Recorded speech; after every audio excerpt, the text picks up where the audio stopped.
യാത്രക്കാരുടെ ശ്രദ്ധയ്ക്ക് എഞ്ചിൻ തകരാറിനെ തുടർന്ന് തടസ്സപ്പെട്ട ട്രെയിൻ ഗതാഗതം അത് പുനഃസ്ഥാപിച്ചു എന്നുള്ളൊരു വിവരം വരുന്നുണ്ട്. അതായത് തകരാറിലായ എറണാകുളം മംഗള ലക്ഷദ്വീപ് എക്സ്പ്രസ് അത് വള്ളത്തോൾ നഗർ റെയിൽവേ സ്റ്റേഷനിലേക്ക് മാറ്റിയിട്ടുണ്ട്. പിടിച്ചിട്ട മറ്റ് ട്രെയിനുകൾ കടത്തിവിട്ടു തുടങ്ങി.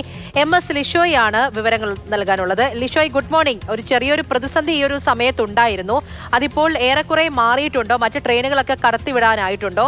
എന്താണ് ഇപ്പോൾ അറിയുന്ന വിവരം?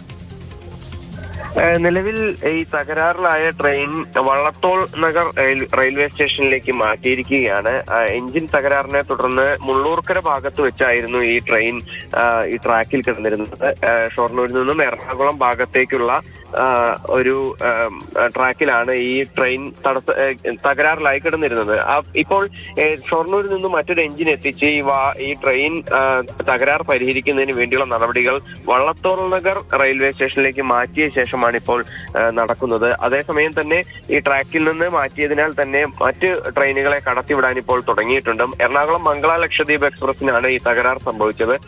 അതോടുകൂടി എറണാകുളം ഭാഗത്തേക്കുള്ള എല്ലാ ട്രെയിൻ ഗതാഗതവും പൂർണ്ണമായും താറുമാറാവുകയാണ് ഉണ്ടായത്. കണ്ണൂർ ആലപ്പുഴ എക്സിക്യൂട്ടീവ് എക്സ്പ്രസ് അടക്കം ഈ 4 മണിക്കൂറോളം വൈകിയാണ് നിലവിൽ ഓടിക്കൊണ്ടിരിക്കുന്നത്. എല്ലാ ട്രെയിനുകളും വളരെ വൈകിയാണ് ഓടിക്കൊണ്ടിരിക്കുന്നത്. ഇപ്പോൾ ഈ മറ്റൊരു ട്രാക്കിലൂടെ ട്രെയിൻ ഗതാഗതം ഇപ്പോൾ സാധാരണഗതിയിലേക്ക് ആക്കി തുടങ്ങിയിട്ടുണ്ട്. എങ്കിൽ പോലും എറണാകുളം പാതയിലായിരുന്നു ട്രെയിൻ ഗതാഗതം തടസ്സപ്പെട്ടിരുന്നത്. എറണാകുളം മംഗള ലക്ഷദ്വീപ് എക്സ്പ്രസിന്റെ എഞ്ചിനാണ് തകരാറിലായിരുന്നത്. പക്ഷേ അതിന്റെ ഒരു ഏറെക്കുറെ കാര്യങ്ങളൊക്കെ പരിഹരിച്ചു വരുന്നു എന്നാണ് മനസ്സിലാക്കുന്നത്.